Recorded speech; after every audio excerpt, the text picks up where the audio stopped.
ခဲအားလုံးပဲမင်္ဂလာပါကျိုးကိုမမေ YouTube channel ကနေအားလုံးကြိုဆိုလိုက်ပါဗျာခဲအားလုံးပဲဝင်လာပြီဝင်လာတဲ့များနမလေးနှိပ်ပြီးတော့ subscribe နဲ့ရတဲ့လူတွေကိုမရဲ့အားလုံး subscribe လေးနှိပ်ပြီးသားပါခဲရှင်းမှုရှင်းများလေးနဲ့အပေးဝင်ရပေးတာနော်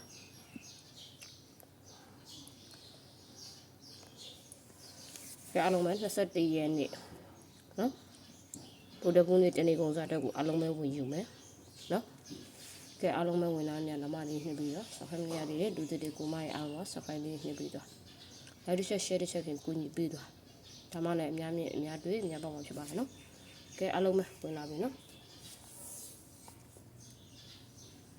ကဲအားလုံးပဲဝင်ယူသွားမဖြစ်မနေနော်ခုမကျော်မွေကနန်းက8931အခွေအပူပါနော်ဒီနေ့ဗုဒ္ဓဘုန်းနေ့ကိုခုမကျော်မွေကနန်းထိုးနေတဲ့သူတွေကလိုက်ပြီးတော့ထိုးပါနော်ဗုဒ္ဓဘုန်းနေ့တနေ့ကုန်စာအတွက်ရှမ်းမရှိအခွေရတော့556ခွန်အခွေပူးပါနော်ထုံးရတိုင်းမယ်556ခွန်အခွေပူးပါ5546ခွန်56ခွန်6ခွန်445566ခွန်နော်ဒါကတော့ရှမ်းမရှိအခွေဒါတရားရခိုင်တော့ free နော်ဒါရှမ်းမရှိအခွေပါကဲအားလုံးပဲဝင်ယူမယ်နော်ဝင်လာတဲ့မြလမလေးနှိပ်ပြီးတော့ subscribe နဲ့ရသေးတဲ့လူတွေကိုမတွေအားလုံးကကျွန်တော်အားပေးဝင်ရတော့အဖြစ်ရှမ်းမှုရှမ်းမျက်နှာလေးနဲ့အားပေးသွားနော်ဒါရှယ်တစ်ချက်ဖြင့်ကူညီပေးသွားကဲအားလုံးပဲ21ရက်နေ့တနေ့ကုန်စားတော့ကိုဝင်ယူသွားမယ်နော်ကဲဒီနေ့ကတော့ကျွန်တော် share နော် share အောင်မြင်အောင်လုပ်ဆောင်ပေးထားတယ်456ခွန်အခွေဘူးပါနောက်တစ်ခုပြောစရာရှိပါတယ်နော်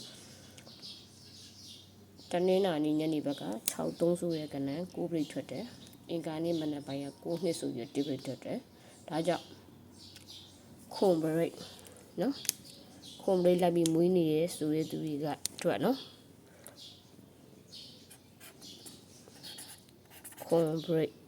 နော်ခွန်ဘရိတ်လိုက်ပြီးမွေးနေရဲဆိုတဲ့သူတွေအထူးတတိထားပါ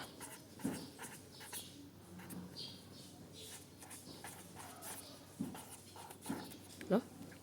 ဒီနေ့တနေ့ကုန်တာအထူးတတိထားပါခွန်ဘရိတ်နော်ကဲအားလုံးမ21ရက်နေ့တနေ့ကုန်စားတော့ကိုဝင်ယူမယ်456ခွန်အခုပူပါ5546ခွန်565ခွန်6ခွန်445566ခွန်ခွန်ဒါတော့ရှယ်မရှိအခုနော်ခွန်ဘရိတ်အထူးတတိထားပါနော်ကဲအားလုံးပဲစုံခွင့်ရှော်လေးတွေရိုက်ပြီးတော့ကြည့်ပြီးတော့ကျွန်တော်ကြည့်ရှုအားပေးကြတဲ့တယောက်ချင်းတိုင်းကိုလည်းအထူးပဲကျေးဇူးတင်ပါတယ်ကျွန်တော်ရဲ့မိတ်ဆွေတွေအားလုံးပဲနော်ဗုဒ္ဓဘုရားနေ့မှာကျွန်တော်ရဲ့မိတ်ဆွေတွေအားလုံးပဲဝင်ကြပါစေအားလုံးပဲငွေကန်ကောင်းကြပါစေလို့ဆုမွန်တောင်းပေးနေကျွန်တော်ရဲ့ live လေးကိုဒီမှာပဲဆုံးသက်လိုက်ပါဗျာကဲအားလုံးပဲဆင်ပြေကြပါစေနော်